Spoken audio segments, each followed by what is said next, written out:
कि आप सब जानते हो कि मैनू अज अकाल तख्त साहब के उत्ते पेश होने के हुक्म हुए सन। जिस दिन ही मैनू इस खबर बारे इस फरमान बारे पता लग्या सी, उसी दिन मैं ये आख दिता सी मैं एक निमाणा सिख हाँ ते मेरा रोम रोम अकाल तख्त साहिब नू समर्पित है। तो अज अकाल तख्त साहब के 5 सिख साहबाना सामने जथेदार साहब सामने पेश हो के जिहड़ा मैं अपनी जिहड़ी भुल है उहदी खिमा याचना मंगी है। तो जो फरमान अकाल तख्त साहब तो जारी होया, हरजोत सिंह एक निमाणा सिख होने के नाते इन बिन उस फरमान के उत्ते जिहड़ा है जो सेवा लगी है, जो धार्मिक सेवा लगी है, वो मैं इन बिन निभाऊँगा।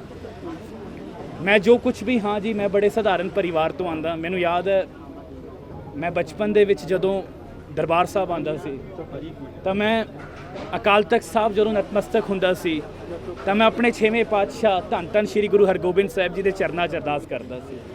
तो मैं जो कुछ भी हाँ इस दर तो बनया हाँ, इन्हीं के कृपा से सजे हम हैं, नहीं मोह से गरीब करोड़ परे। मेरे अरगे करोड़ा मेरी कोई औकात नहीं, मेरी कोई हस्ती नहीं। राजनीति दे विच जो मान सन्मान तो मैं समझदा अगर कोई सब तो वड्डा मान मैनू गुरु साहब ने बख्शिया है वो श्री आनंदपुर साहब की नुमाइंदगी करना है। वो शहर जिसनों 9वें पातशाह ने खुद बसाया, वो शहर जिथे 10वें पातशाह ने खालसा पंथ की सिरजना की।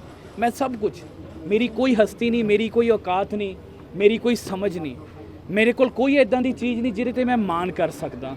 मैं मान सिर्फ अपने गुरु ते करदा, अपने 6वें पातशाह ते करदा। ते गुरु साहब बख्शनहार है, गुरु साहब का तख्त बख्शनहार है, गुरु साहब की संगत बख्शनहार है।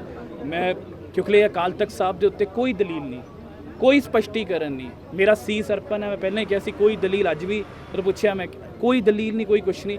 बतौर मंत्री मेरी जिम्मेदारी है जो मैं अपनी उहदी खिमा मंगदा ते जो फरमान होया वो जिहड़ा मैं इन बिन निभाऊँगा जिवें गुरु साहब फरमाते हैं। देखो जी, मैं इत्थे निमाणे सिख मैं बिल्कुल जो मैनू फरमान होया मैं इन बिन होनी तो सेवा। मैं तो इत्थे आने तो पहला भी तुसीं देखा गुरु के महल दर्शन करके आया तो पैदल ही, पर मैं फिर जो भी होया उन्होंने करा बहुत।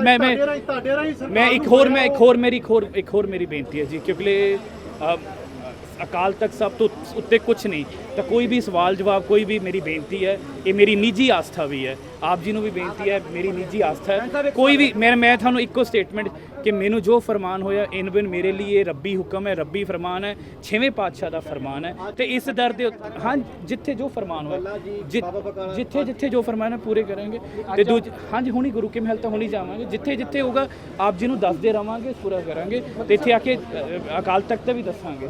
मेरे लिए मेरी फिर बार बार बेनती है कि कोई सवाल जवाब पावांगे तो मैं कोई नहीं, मेरे लिए अकाल तख्त साहब तो उत्ते कुछ नहीं, मेरे गुरु का हुक्म है, मेरे 6वें पातशाह का हुक्म है, तो मैं उसमें वाहिगुरू जी का खालसा वाहिगुरू जी।